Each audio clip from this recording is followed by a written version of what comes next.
Howdy, boys, girls, cats, and squirrels. Come over to Stonewall. I want to welcome you to So Close to Toast YouTube channel. I almost messed that up. This is number 5 to the How to Beatbox series. If you are new and you're not familiar or you need refreshing, click on the annotations on the screen. That will bring you to the other 4 episodes in the series. Hopefully you're still enjoying this. All right, let's get into it. It's going to be kind of like a sound effect episode today. I'm going to be teaching you like clicks, clacks, bubbles. So just main like 3 kind of sound effects that you can add in between the snare and kick drums and just gives a little twang to your beatboxing. So I'm going to start off with this thing that I like to call the cluck.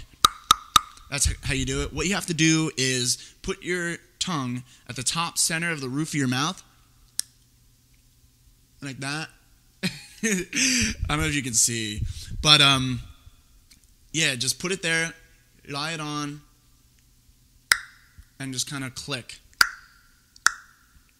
You just have to do that.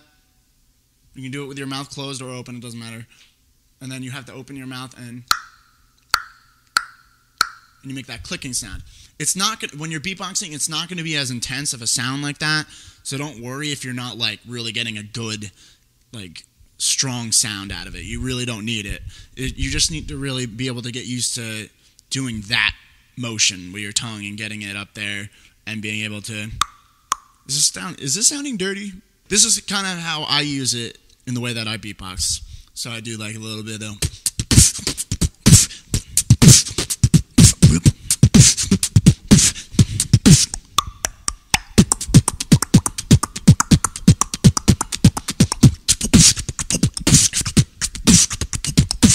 Alright, so this next sound is going to be like kind of a click. Like I'm sure a lot of you have done that just as like a joke, like, hey, sexy lady, looking at you. And then they run away, obviously, because they're creeped out. But what you have to do is you can, for some reason, making this facial reaction like this helps me, like whatever side you want to do it on.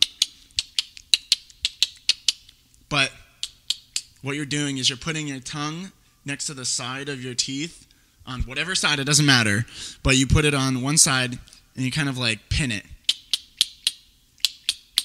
And you bring just a little bit of air through your cheek, like on the side here. This is what it feels like for me. It feels like just a little bit of air is going like that. But you're moving your tongue up and down just slightly while it's pinned up against the side of your teeth. So it sounds kind of tricky, but it's really not. I'm sure a lot of people already know how to do it. But adding it in between the beats and stuff can get a little tricky, but it adds a nice little spice. So this is kind of how it would sound like.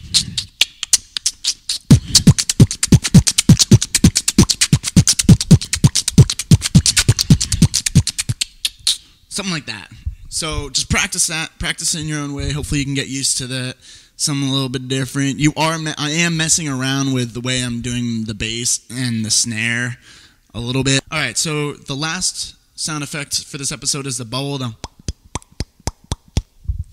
I'm sure it's not really technically called a bubble, but it sounds as if like a bubble's popping. So this is something that I've really just loved to do for some reason. I get really into it.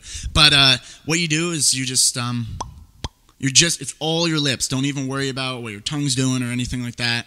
But this is all the lips. So you kind of pin your lips so you can't even so no one will be able to see them. And then you push them out. So it makes like a bubble kind of sound effect. All right, so this is kind of how I would make it sound.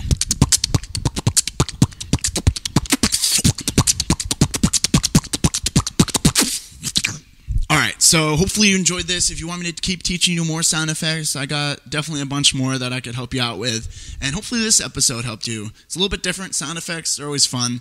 So I'll keep you posted. Let me know. Leave a love, a hug. Peace out. Have a good weekend. Shake 'em and bake 'em.